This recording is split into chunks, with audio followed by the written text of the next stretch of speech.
Some people, this is part two. So I want you to listen to part two and letting you know something. Trust nobody. Okay? Alright. 2. Listen. Your weakness. The second you tell the wrong person your weakness, you become a target. You might think you're being honest, but they're taking notes. They're storing your pain like ammo. Marcus Aurelius said, "Be tolerant with others. Be strict with yourself." That means you deal with your pain internally, without broadcasting it for validation. Why? Because most people don't care, and the ones who do, they're watching to see when you bleed, so they know where to strike. What you see as a cry for help, they see as leverage. You bleed in front of them, and they pretend to stitch the wound, then cut deeper when it serves them. Your enemies are often people you once called friends. You need to understand this. You never expose what you haven't mastered. Your weakness is your responsibility, not your announcement. Stop expecting others to carry your emotional weight. You bleed in front of the wrong person once, and you'll pay for it forever. Don't believe me? Look at the last time someone used your own words against you in an argument.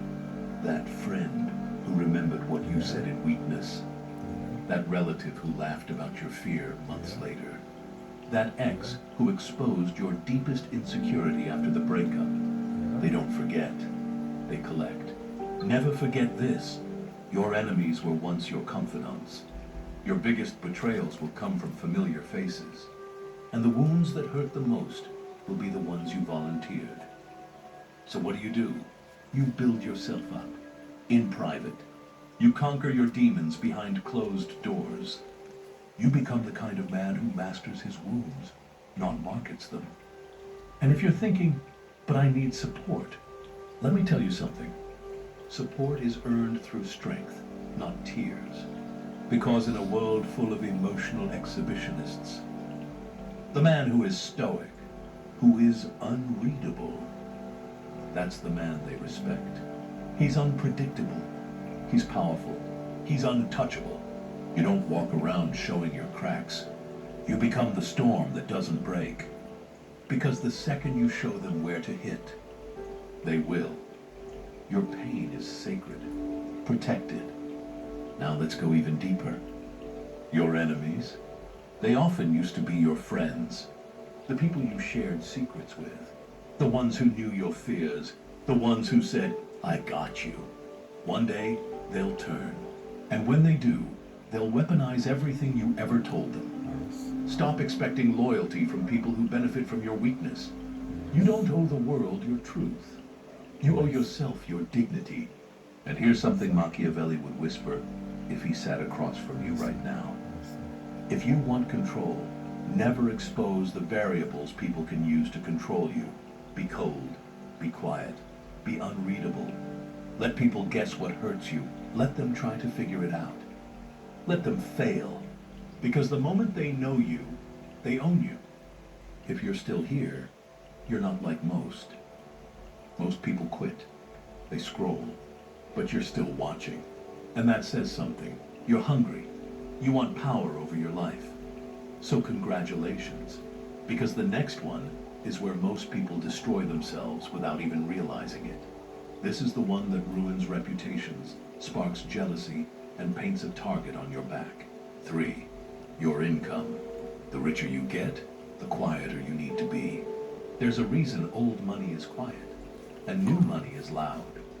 Because real power doesn't shout, it watches. Start talking about how much you earn, and watch how fast people start playing games. Suddenly, you're the target of comparison, jealousy, judgment. People stop seeing you. They see your wallet. Money doesn't just change your lifestyle. It changes how people treat you.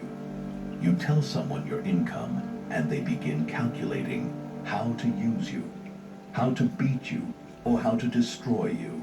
The richer you get, the quieter you must become. Money doesn't buy loyalty. It buys attention. And most of it's fake. Power isn't in showing what you have. It's in making them wonder. Make them guess. Make them uncomfortable not knowing. Remember this: silence is the ultimate flex. If they don't know what you have, they can't control how they treat you. Let them assume, because mystery invites respect. And power grows best when it's hidden. That's why the true Machiavellian doesn't show his wealth. Money is a weapon, and you never show your weapons before the war starts. You flex it, you become predictable, you stay silent, you stay in control. Think about the people around you. You tell them how much you make. Suddenly, they think you owe them something. They want help. They want to drag you into their drama because you can afford it. And if you say no, you're the villain. Not because you changed, but because their fantasy of using you just collapsed. Let's go deeper. Silence isn't about secrecy. It's about self-preservation. If they don't know what you have, they don't know how to manipulate you.